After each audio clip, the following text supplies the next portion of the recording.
hari ni ada orang nak datang tengok kereta kerana Datuk nak jual lah kereta I. Kereta I apa? Tahu. Kereta ni ada racing, boleh racing, boleh angkat orang, boleh masuk hutan. Satu perkataan habis cakap. Canggih. Kenapa kereta ni? Masa tu aku pergi Hong Kong, nanti aku dapat meet Jackie Chan lah. Dia cakap, tu aku ada satu ni kereta memang best, Mitsubishi. You ambil lah, special edition tu. Boleh pergi racing dekat desert. 9 o'clock! 9! Turn this way! This way!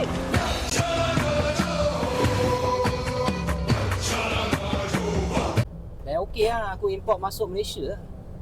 Korang tengok kereta apa ni. Okay, jom. Aku dah sampai dah.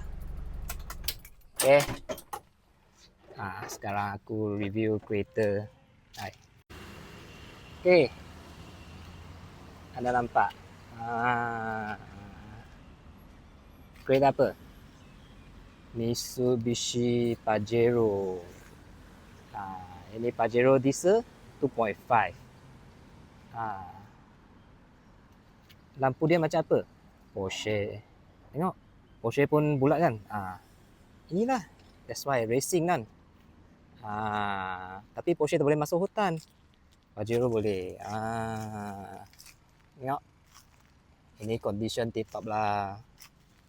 Dato' dah masukkan banyak wang tu. Absorber guna tough dog. Anjing tu tak halal lah tapi okey. MMC. Mitsubishi Motorsport Competition. Stiker I buat balik. Mestilah ada itu original view lah. Tengok. Tayar dah ready tu. Kalau masuk hutan, cari harimau, cari pelanduk, cari ikan duyung, boleh lah tu. Okay. Jom tengok interior. Okay, tengok interior. Interiornya biasanya grey, tapi untuk matchkan status Datuk kan. So I bagilah kulit sikit. Tengok. Ini kayu. Ini dah lah 100 tahun tu. Ini masa tu Jackie Chan guna dia tau. Kenapa auto? Nanti aku pergi meeting, ada apa-apa, nanti manual driver tak tahu pandu. Kain ni masih cantik lah. Okay, belakang. Pun dah buat lah. Tengok. Dalam boleh duduk 8 orang lah.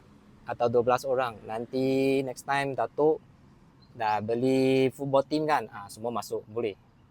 12 orang boleh masuk.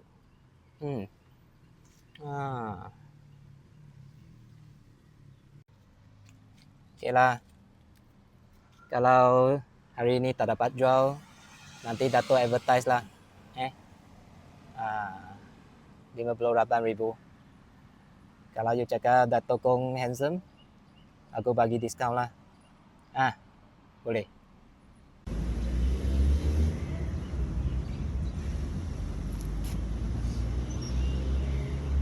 So, yang buyer tu cakap dia nak consider lah. Okay lah, bagi consider dulu lah. Kalau kau orang suka Datuk review kereta, tolong komen. Dan jangan lupa like, share dan subscribe.